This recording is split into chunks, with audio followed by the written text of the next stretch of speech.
Jake Morrison wiped the sweat from his forehead as he worked inside the cramped maintenance tunnel. The heat was unbearable, and the smell of burning circuits filled his nose. He had been fixing the plasma conduit for almost 3 hours now, deep in the lower sections of Station Helix 7. This was supposed to be a simple repair job, the kind he had done 100 times before on the trade ship Horizon's Edge. The station was enormous, bigger than any structure Jake had ever seen. It was a trading hub where dozens of alien species came to buy, sell, and make deals. The Vexari Consortium ran the place, a group of insect-like aliens who cared about nothing except making money. They built the station cheap and kept it running even cheaper. Half the systems were barely working, held together with temporary fixes and luck.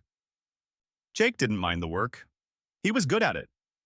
Back on Earth, he had studied engineering for 6 years before joining a merchant crew. He liked solving problems, figuring out how broken things worked, and making them run again. The Horizon's Edge had picked him up 2 years ago, and he had been their best maintenance engineer ever since. The communicator on his belt suddenly crackled to life. Captain Morris's voice came through, sharp and urgent. "All crew, return to ship immediately. This is not a drill. Emergency evacuation protocol. We launch in 15 minutes." Jake's hands froze on the plasma torch he was holding. 15 minutes? He was at least 20 minutes away from the docking port, maybe more if he ran into traffic in the corridors. He grabbed his tools and started moving, pulling himself out of the maintenance tunnel as fast as he could. "Morrison here," he said into his communicator. "I'm in Section 47. I need more time." Static answered him. Then Captain Morris's voice came back, but it sounded distant and broken. "Get here now, Jake. The Vexari are accusing us of smuggling. They're threatening to impound the ship. We have to leave right now." Jake started running. The corridors of the lower station were a maze, built by different species at different times. Nothing matched. The walls changed from smooth metal to rough stone to organic-looking material that felt wet to the touch. Signs were in 12 different languages, and half of them pointed in wrong directions. He passed groups of aliens who barely looked at him. Humans were rare out here, but not unusual. Most species didn't care about one human running through the halls. He pushed past a group of tall, thin creatures with too many arms. He jumped over a small robot that was scrubbing the floor. He kept running. His lungs burned. The station's air was thinner than Earth normal, with a weird chemical smell that never went away. Jake had gotten used to it over the weeks they had been docked here, but now, running hard, he felt like he couldn't get enough oxygen. He reached Section 32, still too far. He could hear announcements in various alien languages echoing through the corridors. Something about a security lockdown. His heart pounded faster. The communicator crackled again. This time it was Lieutenant Karen Foster, the ship's second officer. "Jake, where are you?" "Section 32, heading your way." "Hurry. They're sealing the docking ports. We have maybe 5 minutes before we're trapped here." Jake pushed himself harder. His legs felt like they were on fire. He rounded a corner and nearly crashed into a Vexari security guard. The insect-like creature chittered at him in anger, its mandibles clicking together. Jake didn't stop to apologize. He just kept running. He could see the docking port now, down a long corridor. The Horizon's Edge was visible through the windows, its hull gleaming under the station's lights. He could make it. He was going to make it. Then the door started closing. Emergency blast doors, thick as a man's torso, began sliding shut with a hydraulic hiss. Standard procedure when ships were departing under emergency protocols. They would seal the corridor to protect the station's atmosphere. Jake sprinted with everything he had left. 50 meters, 40, 30. The door was halfway closed. He could hear the ship's engines warming up through the walls. 20 meters. The door was 3/4 shut. He could see Captain Morris through the window, his face showing pain and regret. The captain was shaking his head. 10 meters. The door was almost closed. Jake dove forward, trying to slide through the gap. He was too late. The blast door sealed with a heavy clang. Jake hit it with his shoulder and bounced off, falling hard on the metal floor. He scrambled to his feet and pounded on the door with his fists. "Wait! I'm here! Wait!" Through the window, he could see the Horizon's Edge pulling away from the docking port. The ship's running lights flickered as it prepared to jump to faster-than-light speed. Jake pressed his face against the window and watched his only way home disappear into the darkness of space. For a long moment, he just stood there. His breath came in ragged gasps. His whole body ached from running. But mostly, he felt the cold weight of realization settling on his chest. He was alone, abandoned on an alien station thousands of light years from Earth. He had no money, no legal status here, and no friends. The Horizon's Edge wouldn't come back. They couldn't. The Vexari would be watching for them. Jake sank down with his back against the blast door. Around him, the station continued its normal operations. Aliens walked past, going about their business. Nobody looked at the humans sitting on the floor. Nobody cared. His communicator was dead now. The ship must have activated its emergency protocols, cutting all external communications so the Vexari couldn't track them. He was completely cut off. Jake sat there for what felt like hours, though it was probably only minutes. His mind raced through his options. He had about 50 credits in his account, barely enough for a week of food and water at station prices. He had his tools and his engineering knowledge. That was it. A shadow fell over him. Jake looked up to see a Vexari security officer standing there. The creature was bigger than the others he had seen, with darker shell plates and more elaborate markings. Its translator device spoke in flat, emotionless tones. "Human, you are illegally present on station property. Stand up." Jake stood slowly. Two more security officers moved in behind the first one. They carried weapons that looked like they could cut through steel. "I was just stranded here," Jake said. "My ship had to leave suddenly. I didn't mean to." "Irrelevant," the translator voice said. "You have no sponsor. You have no passage." The head of station security was named Krixvat. He was bigger than the other Vexari, with scars across his shell and one damaged mandible that gave his clicking speech a harsh edge. He stood in front of Jake in a small office that smelled like chemicals and decay. "You have debt now," Krixvat said through his translator. "Illegal presence on station, using station resources without authorization. These crimes total 5,000 credits." Jake's stomach dropped. 5,000 credits was more than he made in a year. "That's impossible. I just breathed your air for a few hours." "Station regulations are clear. You dispute this?" Jake looked at the guards standing behind him. Their weapons were ready. He swallowed hard. "No." "Good. You work, you pay debt. When debt is paid, you leave station." Krixvat's mandibles clicked in what might have been amusement. "Most workers pay debt in 3 years, maybe 4, if they survive." They took Jake deeper into the station's lower levels. The corridors here were worse than anything he had seen. Rust covered the walls. Water dripped from broken pipes. The lighting was dim and flickered constantly. They passed other workers, aliens from species Jake didn't recognize, all looking tired and beaten down. Finally, they reached the recycling center. The smell hit Jake first, a mixture of every horrible thing he could imagine. Burning plastic, rotting organics, chemical waste, and things he couldn't identify. The noise came next, a constant roar of machinery grinding and crushing and melting. The recycling pits were enormous caverns carved into the station's lowest level. Conveyor belts brought in garbage and waste from every section above. Dozens of workers sorted through it all, pulling out anything valuable before the rest went into the processors. It was hot, dangerous work. Jake could see old bloodstains on the floor and walls. A Vexari overseer named Zix was in charge of this section. He was smaller than Krixvat, but meaner. His translator voice had a cruel edge to it. "New worker, human, weak species." Zix pointed one of his sharp limbs at a sorting station near the most dangerous conveyor belt. "You work there. 16 hours per shift, 2 shifts break per week. You steal anything, you die. You stop working, you die. You cause problems, you die. Understand?" Jake nodded. What else could he do? The work was exactly as terrible as it looked.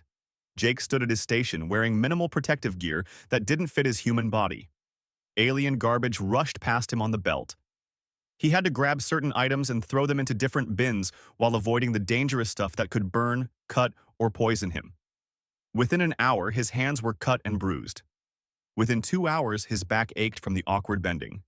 Within 3 hours, he understood that this job was designed to break people. The Vexari didn't care if workers died.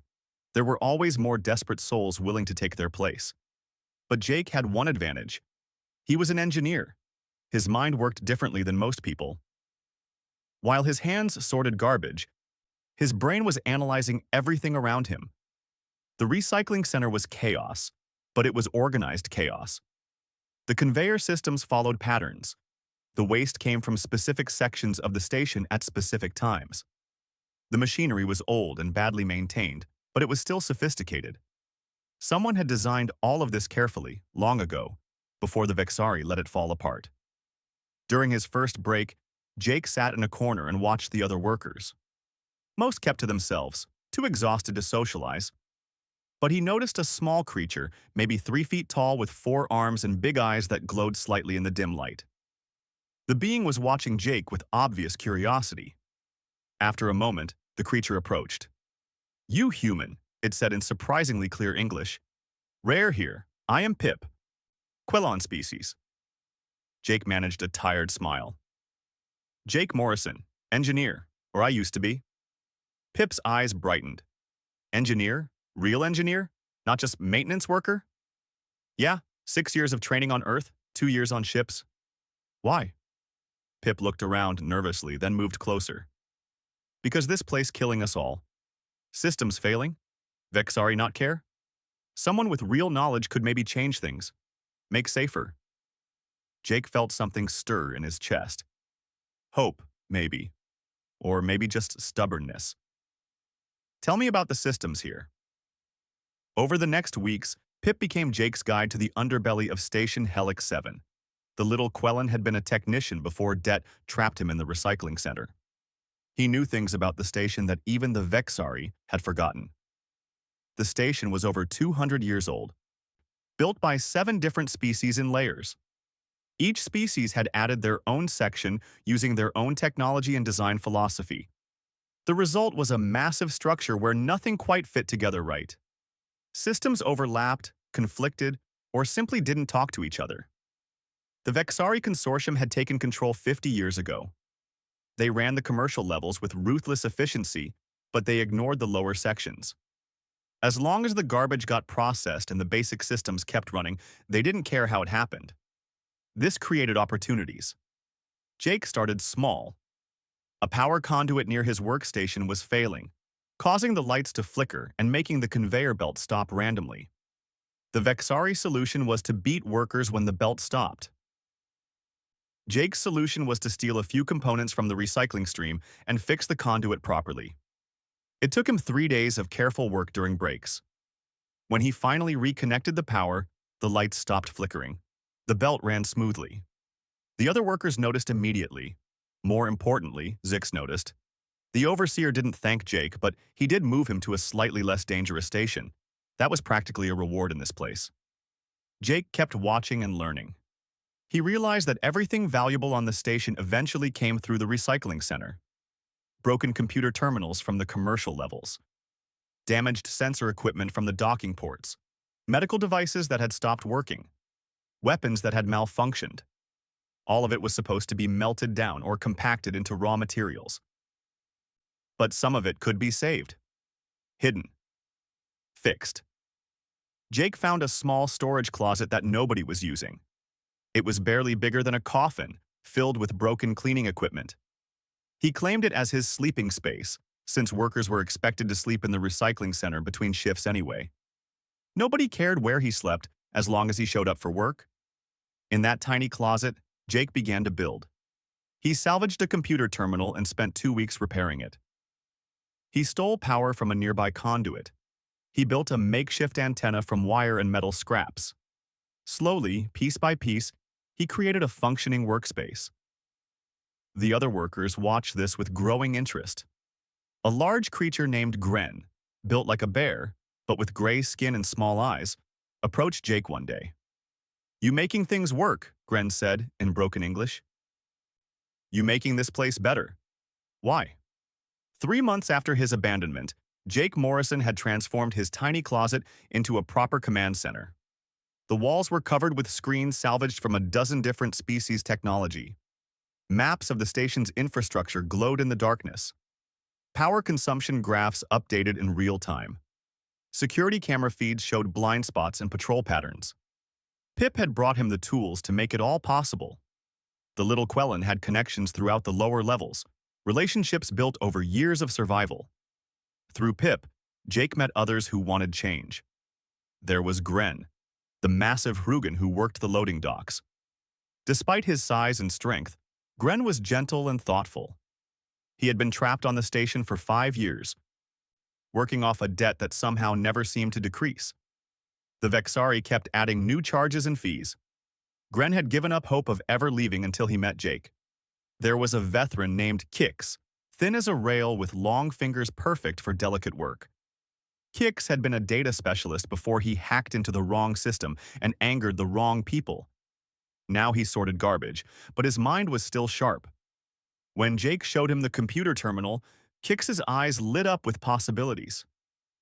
And there was Lena Hayes, another human. She was tall and strong, with dark hair she kept cut short for practical reasons. She had been a passenger on a transport ship that went bankrupt and abandoned its passengers to avoid paying docking fees. The Vexari put her to work in the station's hydroponic section, growing food for the wealthy aliens in the upper levels while she ate synthetic paste. Jake met Lena in a maintenance corridor during one of his exploration trips. She was fixing a water pipe that had burst, doing a proper job despite having no training. When she looked up and saw another human, her expression mixed relief and suspicion in equal parts. "You're from the horizon's edge," she said. It wasn't a question. "I heard about you. The engineer who got left behind." "That's me, Jake Morrison." He offered his hand. She shook it firmly. "Lena Hayes, passenger on the Star Runner, got left behind 6 months ago." She wiped dirty water off her face. "You're the one doing things in the lower sections, making improvements. People are talking." "What are they saying?" "That you're either stupid or brave, maybe both." "The Vexari don't like it when workers get organized. They'll crush you if you push too hard." Jake smiled. "Then I'll have to push carefully. You know hydroponics? Want to help grow something that actually matters?" That conversation led to a partnership. Lena knew plants and food systems. Jake knew power and structure. Together, they started planning something ambitious. There was an abandoned cargo bay in Section 18. It had been sealed off years ago after a hull breach. The Vexari never bothered to repair it because it wasn't profitable. But Jake's scans showed the breach could be fixed. The bay was huge with working power conduits and water lines nearby. It took them 4 weeks to make the bay livable again. Jake welded plates over the hull breach using equipment he had slowly assembled from the recycling center.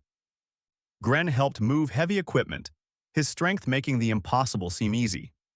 Kix hacked the station's systems to hide their power usage, making it look like normal waste and variance. When they finally had atmosphere and pressure stable, Lena brought in her first seeds. Plants she had stolen, one at a time, from the hydroponic section where she worked. Vegetables that could grow in low light. Fruits that needed minimal care. The beginnings of independence. Jake's network grew carefully. They recruited only people they could trust. Workers who had been on the station long enough to hate the Vexari. People who had skills and knowledge.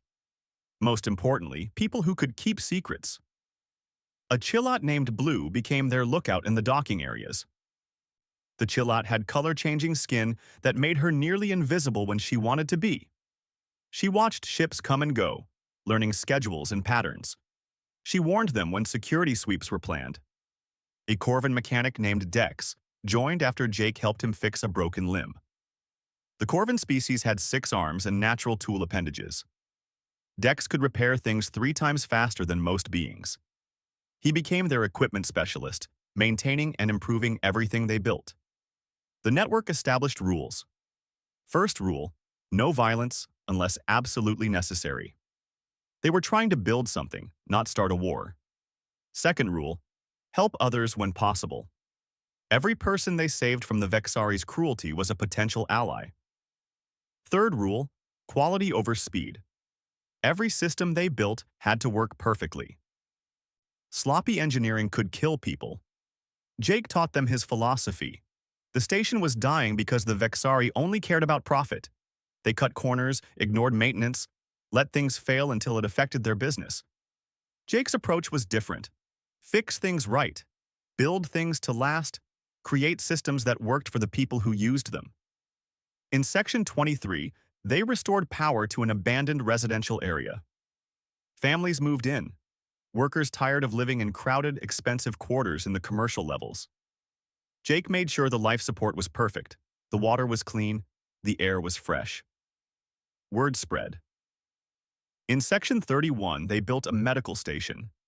Nothing fancy, just a clean room with salvaged equipment and a Pelian doctor named Vess, who had been working in terrible conditions. Now Vess could actually help people instead of just watching them die. The Vexari noticed increased power consumption in the lower levels, but they attributed it to inefficiency and theft. They added new charges to worker accounts. They increased security patrols. But they didn't understand what was really happening.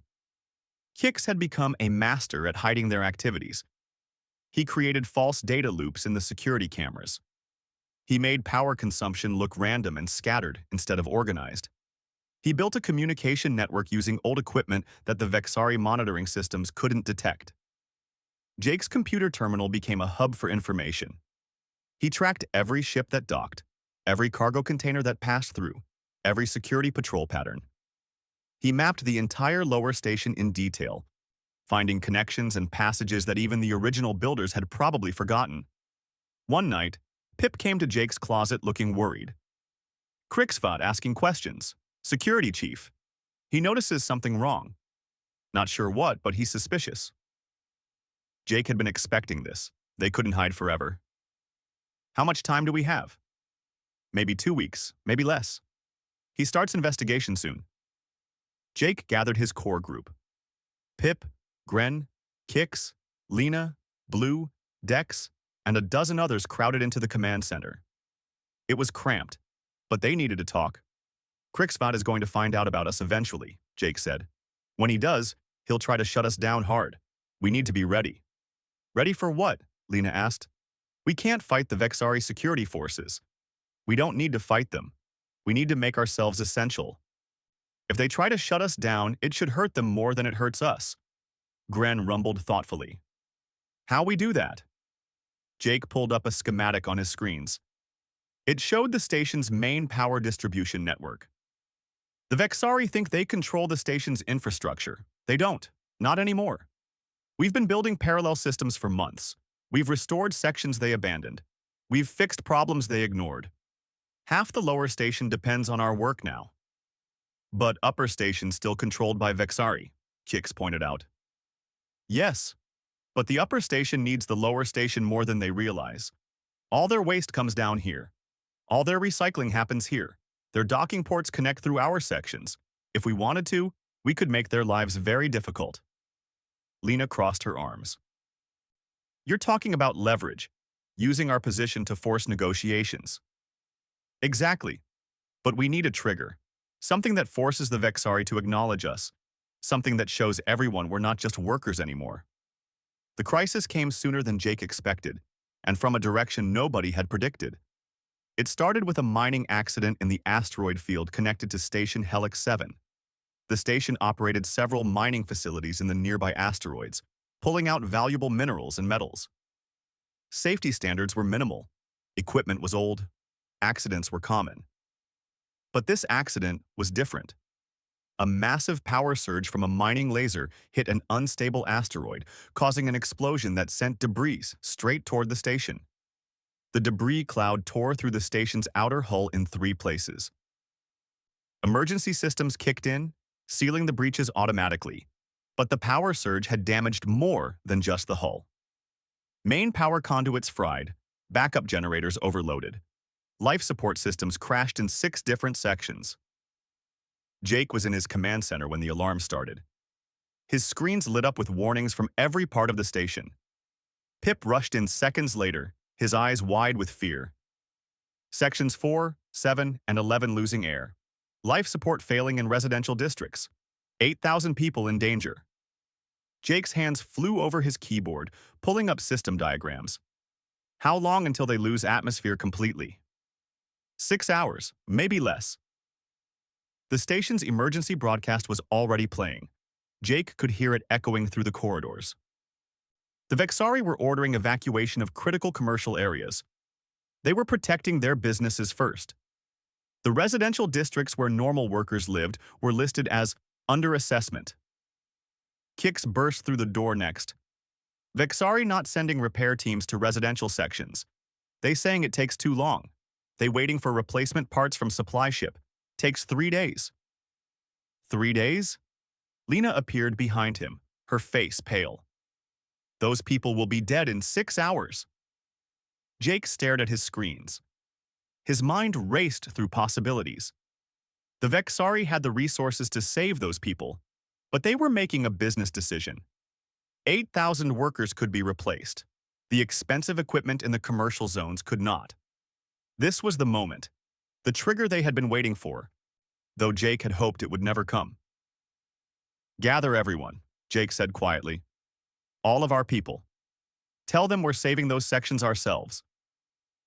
Gren, who had been standing silently in the corner, stepped forward. Vexari not like that. They see it as challenge. I don't care what they like. We have the ability to save 8,000 lives, so we're going to do it. Jake turned to his team. Kix, I need you to map the safest evacuation routes through our sections. Lena, get the hydroponics bays ready to work as temporary air scrubbers. Pip, gather every portable oxygen tank we have. Gren, organize teams to guide people to safety. Blue, watch the security forces and keep me informed. Move now. They scattered to their tasks. Jake stayed at his command center, his fingers dancing across multiple keyboards. He pulled up every system he had carefully mapped over the past months. The power grid he had rebuilt, the life support systems he had improved, the maintenance corridors he had explored. The Vexari controlled the station's official systems, but Jake had built a shadow network underneath. Now it was time to use it. He started rerouting power. Energy from the recycling center, which could run on minimal power for a few hours. Energy from his hidden hydroponics bay. Energy from a dozen small sources the Vexari didn't even know existed. He channeled it all toward the failing residential sections. The official station systems showed power failure. But through Jake's parallel network, power began flowing through old maintenance conduits that hadn't been used in decades. Emergency lights flickered on in the dying sections. Life support systems coughed back to life, running on minimal capacity but buying precious time. Next, he needed to get people out. The official evacuation routes went through the commercial district, but the Vexari had sealed those passages to protect their interests. Jake's routes went through the lower station, through the sections his network controlled. Kix worked his magic on the door controls. Sealed emergency bulkheads suddenly opened. Corridors that the station's computer said were blocked became passable. Jake's communication network sent messages to the trapped residents in a dozen languages. Follow the green lights. Safety is this way. We will guide you. Gren led teams of workers into the danger zones. The big Hrugan was fearless, his strength allowing him to force open doors that had jammed shut. Behind him came dozens of other workers, all volunteers, all willing to risk their lives for strangers. They moved through the damaged sections, finding frightened families and confused workers, leading them to safety. Lena had converted 3 hydroponics bays into emergency air scrubbing stations. The plants were working overtime, converting carbon dioxide back to oxygen. It wasn't perfect, but it helped. The bays could hold hundreds of people temporarily while Jake figured out longer-term solutions. Krixvat noticed what was happening within the first hour. Jake saw him on the security feeds, his mandibles clicking furiously as he received reports. The security chief immediately mobilized his forces to stop the unauthorized evacuation. But Jake was ready for that. When Krixvat's security teams tried to enter the lower sections, they found doors that wouldn't open. Corridors where the gravity suddenly shut off, leaving them floating helplessly. Security cameras that showed them false information, leading them in circles. Jake spoke to Krixvat directly through the station's communication system, hijacking the security frequencies. His voice echoed through every speaker in the security offices. Chief Krixvat. My name is Jake Morrison. I'm the human engineer you've been looking for. Right now, my people are saving 8,000 lives that you decided weren't worth saving. You can try to stop us, but every moment you waste is a moment those people are in danger. Your choice. Krixvat's response was predictable. He ordered his teams to break through by any means necessary. He threatened to vent entire sections if Jake didn't surrender control immediately. He promised that everyone involved in this rebellion would be executed. Jake had prepared for this too. He showed Krixvat exactly how much control he actually had. Lights in the security offices flickered off. Gravity in their corridor shut down. The air circulation stopped. After 30 seconds of darkness and floating, Jake turned everything back on. I control the infrastructure, Jake's voice said calmly. You control nothing down here. Now let us work, or I'll show you exactly how dependent your comfortable upper station is on the systems you've been ignoring. It was a bluff, partly. Jake didn't want to hurt anyone, but Krixvat didn't know that. The security chief made the smart choice and ordered his teams to withdraw. He would wait and plan a bigger response. But for now, he let Jake work. The evacuation took 4 hours of intense effort. Gren and his teams moved through the damaged sections systematically, checking every room and corridor. Blue's lookouts made sure they stayed ahead of structural failures and atmosphere leaks. Kix kept the paths open and the doors functioning. Lena's hydroponics base processed air for thousands of people. And Jake coordinated it all from his command center, watching a dozen screens at once, rerouting power where it was needed, opening passages, closing others, keeping everyone safe. By the time it was done, they had evacuated 7,800 people. Some had died in the initial accident before Jake's teams could reach them. But they had saved almost everyone the Vexari had abandoned. The rescued people crowded into the lower sections, filling the areas Jake's network had restored. They saw clean corridors with working lights. They breathed air that was fresher than what they had in their old homes. They met workers from a dozen species who had risked everything to save them. And they learned that a human engineer and his network of forgotten workers had accomplished what the wealthy Vexari consortium would not. They had proven that the lower station was no longer just a place for garbage and exploitation. It was becoming something else, something better. Jake sat in his command center, exhausted but alert. Around him, his core team looked equally tired. They had won this round. They had saved lives and proven their capability, but they all knew the real battle was about to begin. Krixvat would not forget this humiliation. The Vexari consortium would not accept this challenge to their authority.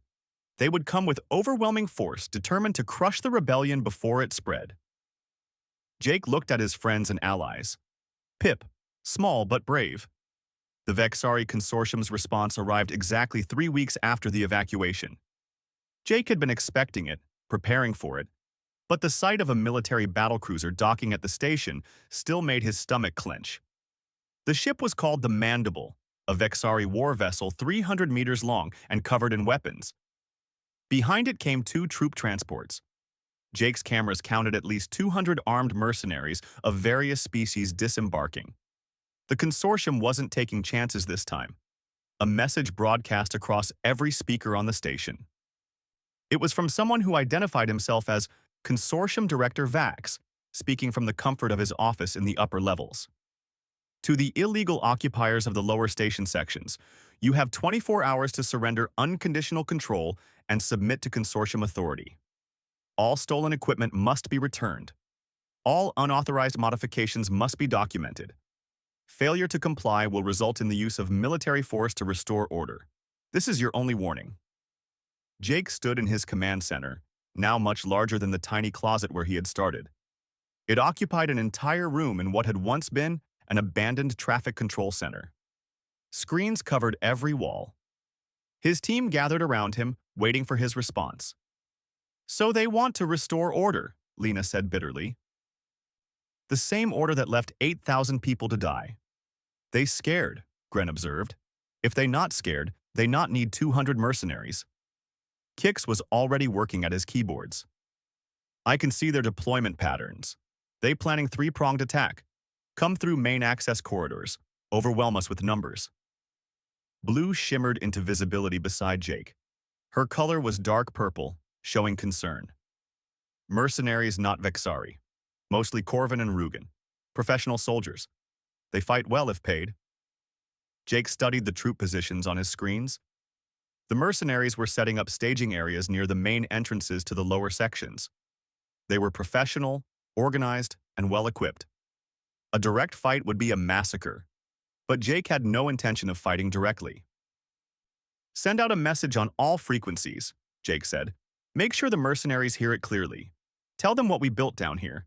Tell them about the saved lives, the restored sections, the community we created. Tell them they're being hired to destroy something good and kill people who've done nothing wrong. Pip looked confused. Why tell them that? They just soldiers. They follow orders. Because soldiers are people too. They can make choices. Jake pulled up financial records Kix had hacked from the consortium's databases. And because I can pay them better than the Vexari can. That got everyone's attention. Over the next 12 hours, Jake's team worked on multiple fronts. They prepared the lower station for defense, but not in the way the Vexari expected. Instead of weapons and barricades, they prepared demonstrations. They invited the mercenaries to tour the sections before attacking them.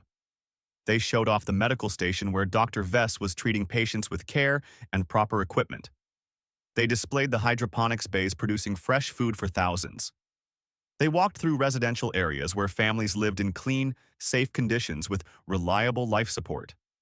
And Jake personally recorded a message that played on every screen the mercenaries could see. He explained who he was, how he got here, and what they had built. He showed the numbers. Worker deaths, down 60% since his network took over infrastructure management. Efficiency up 40%. Over 12,000 beings now living in the free sections, all by choice. Then he showed them the financial offer. The consortium was paying each mercenary 5,000 credits for this operation. Jake offered them 8,000 credits to simply leave. And if they wanted to stay as security for the free sections, he would pay them 12,000 annually with proper living conditions included. The Vexari see you as tools, Jake's message said. We see you as people. You can help them destroy something good, or you can help us protect it. Choose. The mercenary commander was a grizzled Corvin named Hax. He had fought in dozens of corporate wars across the galaxy. He prided himself on professionalism and loyalty to whoever paid his contract, but he also prided himself on making smart decisions. When the attack was supposed to begin, Hax called for a meeting instead. He came to the border between the Vexari-controlled sections and Jake's territory with a small escort. Jake met him there, flanked by Gren and Pip. Hax looked at Jake with his 4 compound eyes, his translator rendering his clicking speech into clear English. You are the human, the engineer. You have caused significant problems for the consortium. I saved 8,000 lives and made the station better. If that's a problem, the consortium is the one with issues. The consortium does have issues. I have worked for them before. They are cheap employers and poor tacticians. Hax gestured with 2 of his 6 arms. But a contract is a contract. My reputation depends on fulfilling agreements. Then fulfill it differently. Your contract says restore order, not kill everyone, not destroy everything. Just restore order. Jake pulled up a document on a portable screen.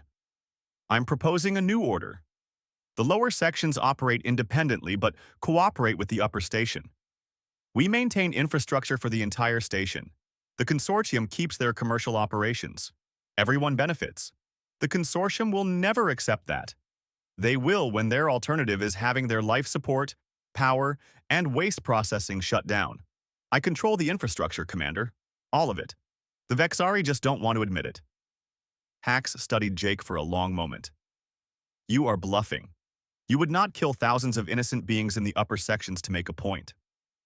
You're right, I wouldn't. But I would make their lives uncomfortable enough that they agree to negotiate.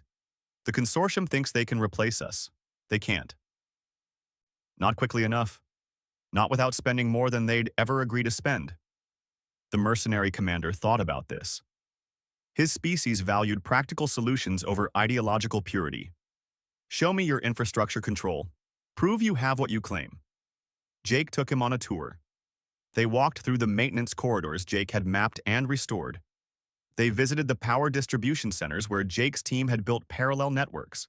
They saw the life support systems, the water processing, the waste management, all running smoothly under Jake's control. Most importantly, they saw the people. Thousands of workers from dozens of species, all living and working together, all loyal to the network that had improved their lives, all willing to defend what they had built. When the tour ended, Hax made his decision. He returned to his mercenaries and gave them a choice. Fight for the consortium and possibly die, taking well-defended positions. Or accept Jake's offer and get paid more for doing nothing. 60 mercenaries chose to leave the station entirely, taking Jake's payment and finding other contracts.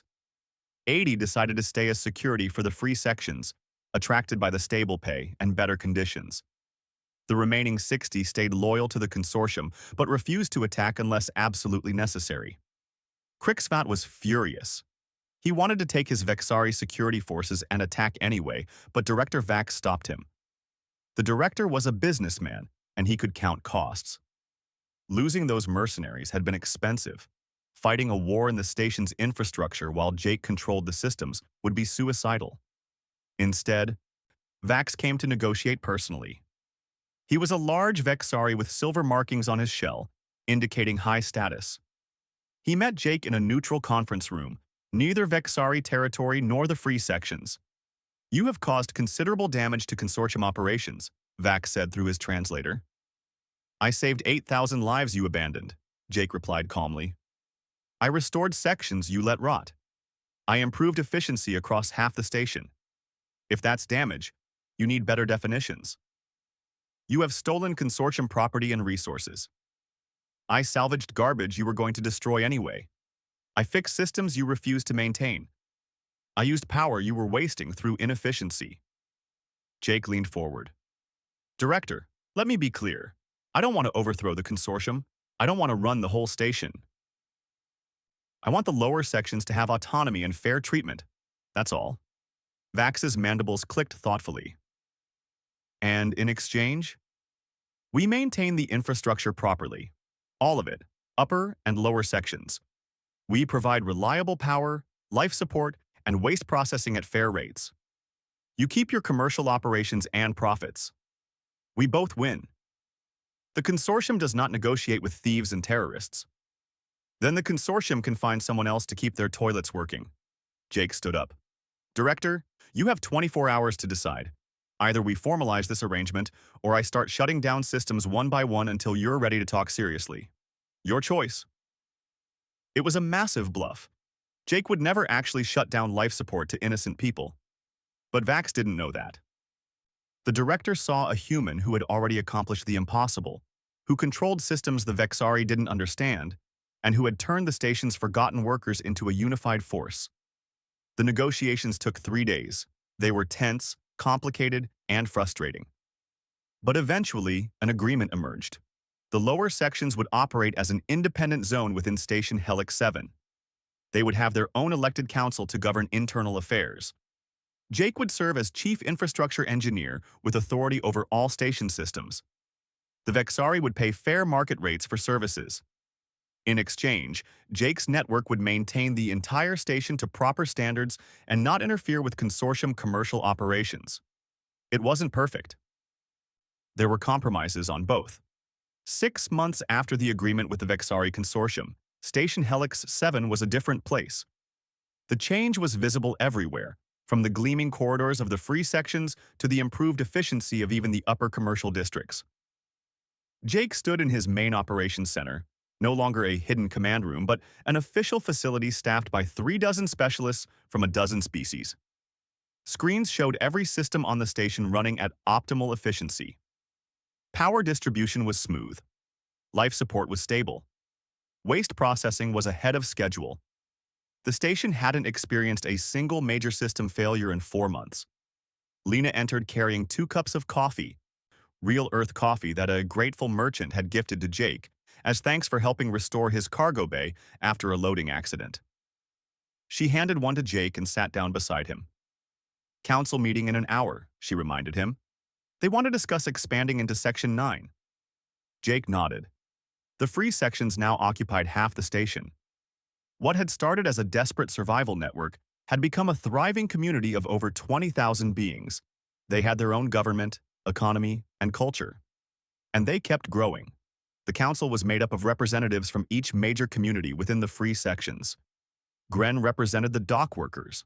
Dr. Vess spoke for the medical community. A Pelian merchant named Kella handled economic matters. And Pip, despite his small size, had become the voice of the technical workers. Jake attended the meetings but rarely voted. He had made it clear from the beginning that he was an engineer, not a politician. His job was to keep the systems running and provide technical advice. The people should govern themselves. But they valued his input. The human who had been abandoned and left to die had become a symbol of hope. Across the galaxy, on stations and colonies, workers heard the story of Jake Morrison and wondered if they could do something similar. The communicator on Jake's desk chimed. It was Blue, who now ran the station's independent security force alongside Commander Hax and his reformed mercenaries. Jake, you have visitors. The docking authority says a human ship just arrived, the Horizon's Edge. They're requesting permission to dock. Jake's hand froze on his coffee cup. The Horizon's Edge. Captain Morris and the crew that had left him behind. After a year, they had finally returned. Tell them they can dock at Port 7, Jake said slowly. And Blue, have a security team meet them, friendly but visible. An hour later, Jake stood at the docking port, watching the Horizon's Edge settle into its berth. It looked exactly as he remembered it, a mid-sized trade vessel that had been his home for 2 years. He felt a strange mixture of emotions. Anger at being abandoned, nostalgia for simpler times, and curiosity about why they had come back. Captain Morris was the first off the ship. He was a stocky man in his 50s with gray hair and tired eyes. Behind him came Lieutenant Foster and 3 other crew members Jake recognized. They stopped when they saw Jake waiting for them, flanked by Gren and 2 Hrugan security officers. Morris's face showed shock. Whatever he had expected to find, it wasn't this. Jake Morrison stood before him wearing clean clothes marked with the insignia of the free sections. He looked healthy, confident, and in control. Behind him, the station corridors were well lit and maintained, filled with busy workers going about their business. Jake, Morris said finally, you're alive. We didn't know. You thought I died in the recycling pits, or starved, or got spaced by the Vexari. Jake's voice was calm but cold. Instead, I survived, and I built something. We had no choice, Morris said, his voice pleading. The Vexari were going to impound the ship. We would have all been trapped here, the whole crew. I couldn't risk everyone for one person. I know. I understood that even then.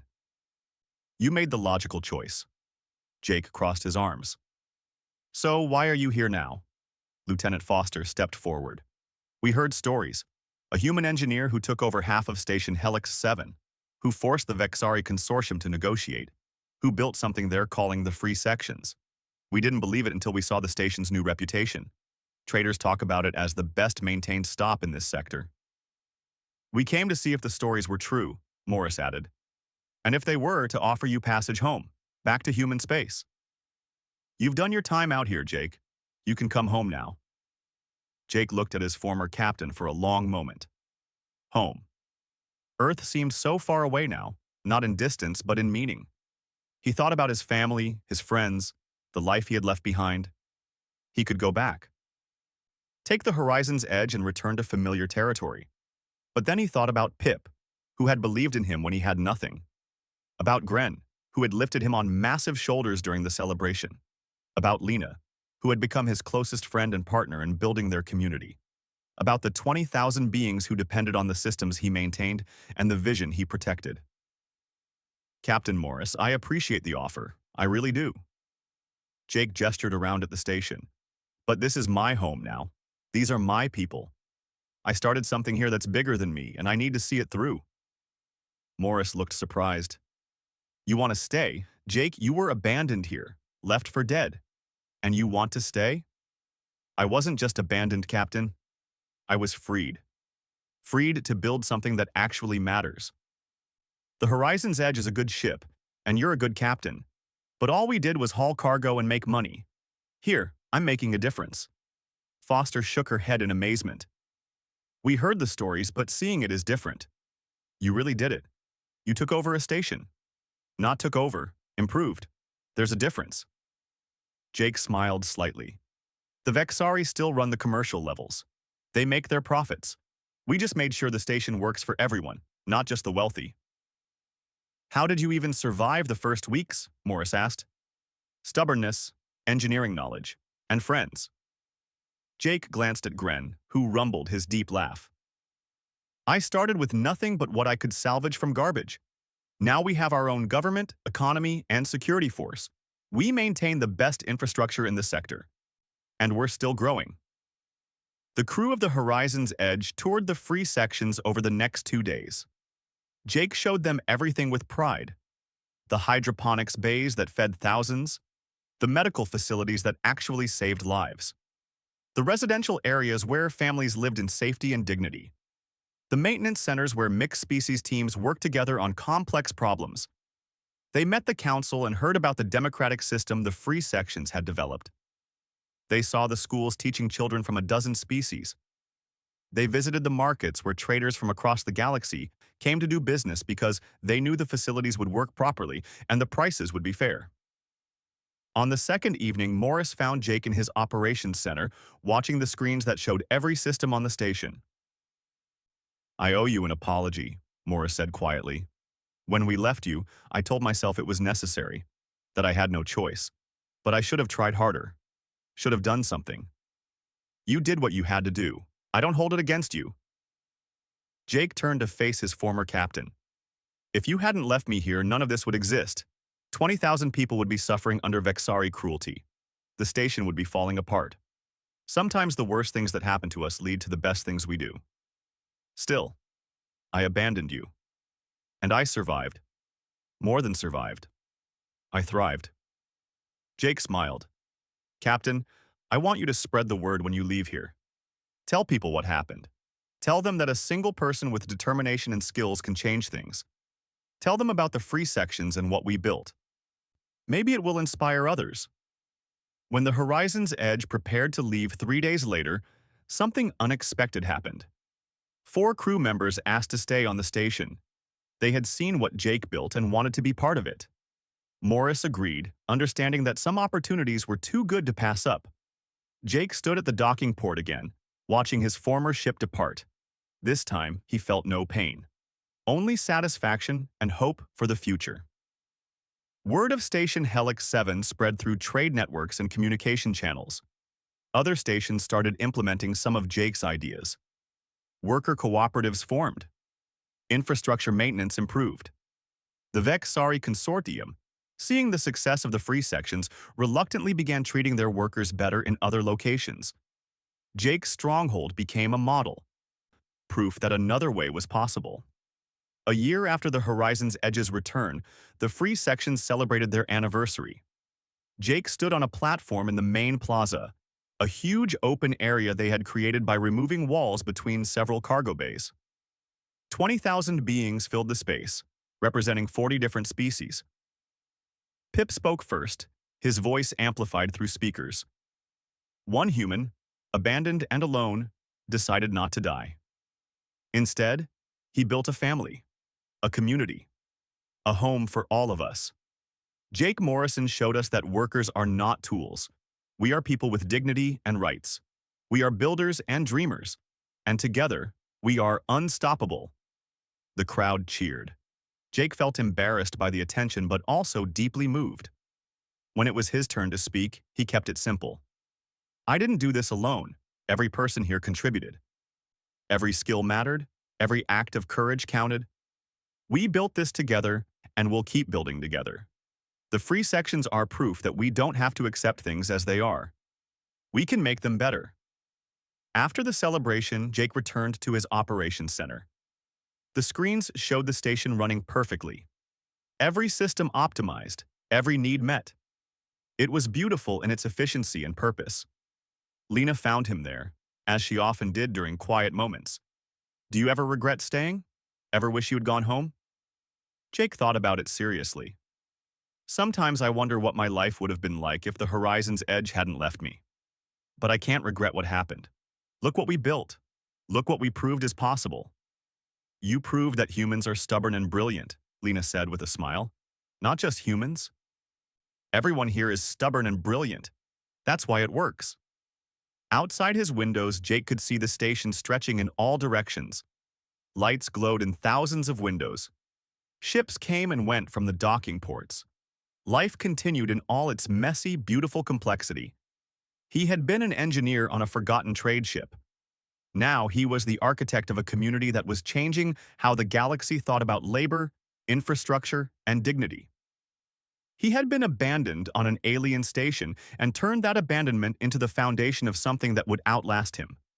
The Stronghold was complete. But the work would never end. There were always new sections to restore, new systems to improve, new people to welcome. And Jake Morrison, the human engineer who refused to die, would be there to guide it all. He was home. Finally. Truly home. And from this home, they would show the galaxy what was possible when people chose cooperation over exploitation, quality over profit, and community over isolation. The age of the Stronghold builders had begun. And its first lesson was simple. Even one person, abandoned and alone, could change everything. Sides. But it was revolutionary. For the first time in consortium history, workers had forced them to negotiate as equals. When Jake announced the agreement to the free sections, the celebration lasted for 3 days. People from a dozen species danced in the corridors. They painted murals on walls that had only seen rust and decay. They sang songs in languages Jake didn't understand but appreciated anyway. Gren lifted Jake onto his massive shoulders and paraded him through the sections while everyone cheered. Pip cried tears of joy, his luminous eyes bright with hope. Lena hugged Jake so hard he thought his ribs might crack.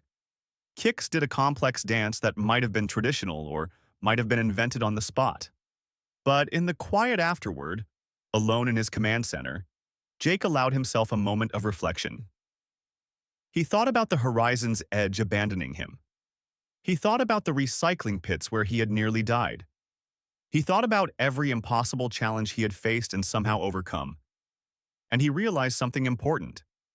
He had stopped thinking about going home months ago. This was home now. These people were his family. This station was his responsibility and his achievement. Gren, strong and loyal. Lena, capable and determined. Kix, brilliant and creative. Blue, invisible but always watching. Dex, skilled and reliable. And hundreds of others who had joined their cause.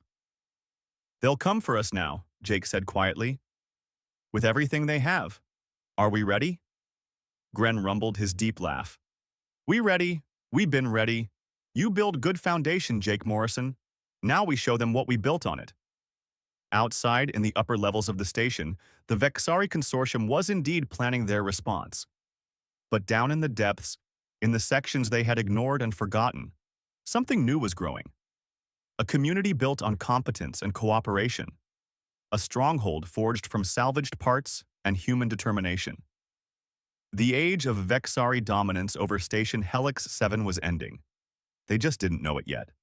Blue's color shifted to thoughtful purple. Big ship coming next week, diplomatic vessel, lots of important aliens. Vexari want everything perfect for that. Jake smiled. Perfect. That's when we make our move. Not aggressive, not violent. We just show them that we run the lower station now, and they need to accept that reality. The group talked late into the night, planning their next steps. They were nervous, some were scared, but they all agreed. They had built something worth protecting. Something better than what the Vexari offered. It was time to show the universe what a group of forgotten workers could accomplish when they worked together. Jake Morrison looked at his team and felt something he hadn't felt in months. Pride. These beings from a dozen different worlds had trusted him. They had followed his lead. Together, they had built the foundation of something that could change everything. Jake looked up from the circuit board he was soldering.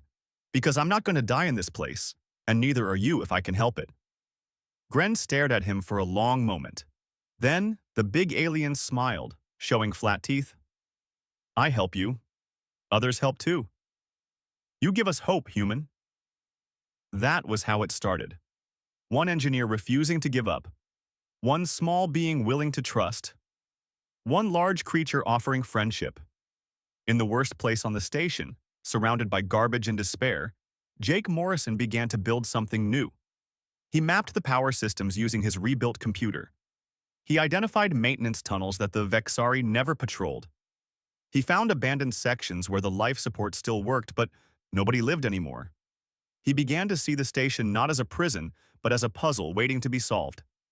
At night, lying in his closet with his makeshift computer glowing softly, Jake thought about Earth. He thought about his family, his friends, his old life. Then he thought about Pip and Gren, and the dozens of other workers suffering under Vexari cruelty. He made a decision. He wasn't going to escape this station. He was going to change it. Whoever controlled the infrastructure controlled everything. The Vexari had forgotten that lesson. Jake Morrison was going to teach it to them again. Arranged. You are in violation of station regulations. You will come with us. They grabbed his arms with their hard, segmented hands. Jake didn't resist. What would be the point? He let them lead him away from the docking port, deeper into the station. As they walked, Jake's engineering mind started working automatically. He noticed things. The power conduits running along the ceiling were old models, inefficient. The air recycling vents were clogged with dust. The structural supports showed stress fractures. This station was falling apart, held together by minimal maintenance and ignored problems. The Vexari took him down several levels, into sections he hadn't seen before. The corridors got darker and dirtier. The air got worse. They were taking him to the bottom of the station where the waste and the unwanted things went. Jake Morrison had been abandoned, but he was still alive, and somewhere in the back of his mind, a plan was starting to form.